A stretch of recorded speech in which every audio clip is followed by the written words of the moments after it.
greatest headlines of the century. Dateline India, August 15th, 1947. In a moment, the story. India's battle for independence from the British Empire had been a pressing problem since the early years of the 20th century. Mohandas K. Gandhi, spiritual leader of millions of Hindus, had waged a passive war for several decades before the negotiations were to take a favorable trend. At the conclusion of World War II, Great Britain offered an autonomous state of existence to all of India, leaving the door open for complete independence later. Gandhi and his protege Nehru met with the English delegation and declared that such a situation would be unsatisfactory. They demanded complete withdrawal of all British control. Then on March 14, 1946, England offered complete independence. The years of unrest could now be brought to a close, but the problems facing such a course were many. The Asian country for centuries had been divided into two major religious groups, the Hindus and the Muslims. Now that complete freedom was within their grasp, the two religious philosophies clashed violently. Muhammad Ali Jinnah, head of the powerful Muslim League, argued for a separate Muslim state of Pakistan. Great Britain had vetoed the partitioning at first as being completely unfeasible, but the threat of uncontrolled civil war forced Prime Minister Attlee's government to reverse the official thinking on the matter. February 20th, 1947 found Lord Mountbatten, a staunch advocate of partitioning, replacing Lord Wavell as the Viceroy of India.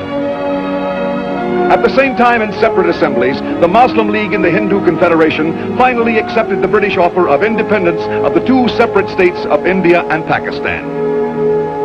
August 15, 1947, found the partitioning going into effect.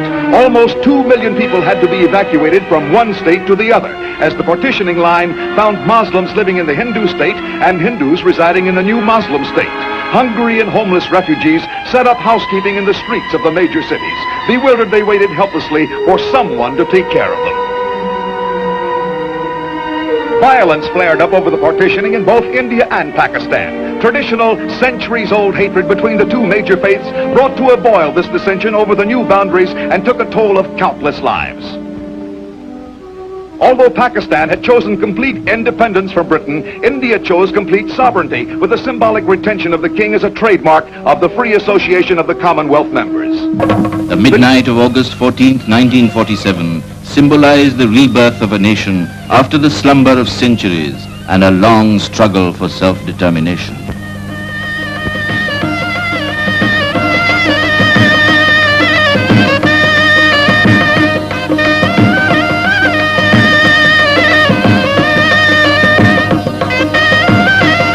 The Constituent Assembly paid a tribute to Mahatma Gandhi, the architect of Indian freedom, and assumed power for the governance of India. Jawaharlal Nehru, the first Prime Minister, said with moving eloquence, "Long years ago, we made a tryst with destiny, and now the time comes when we shall redeem our pledge. At the stroke of the midnight hour, when the world sleeps, India will awake to life and freedom." On August 15th, the appointed day, people gathered to welcome the dawn of a new age and witness the peaceful transfer of power.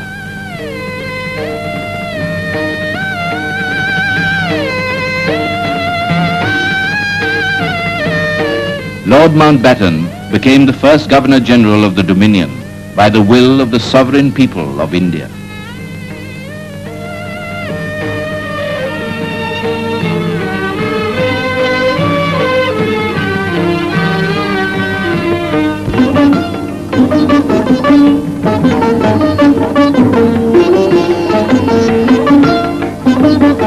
After hoisting the national flag, the first servant of the Indian people addressed from the ramparts of the Red Fort the 500,000 gathered below.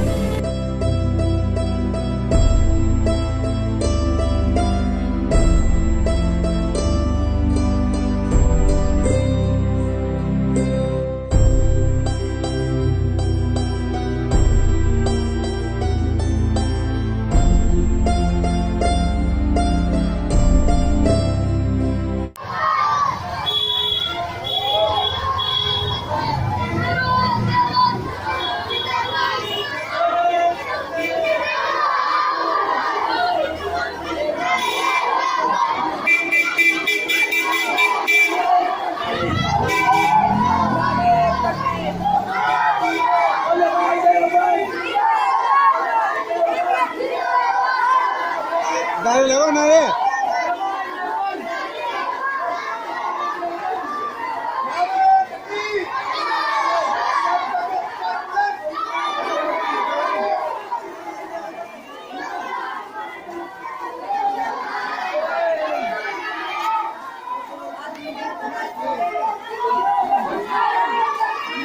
ये देखिए बच्चों की मुसलमानों की rally के झंडे के उसमें जाती हुई 15 अगस्त के दिन।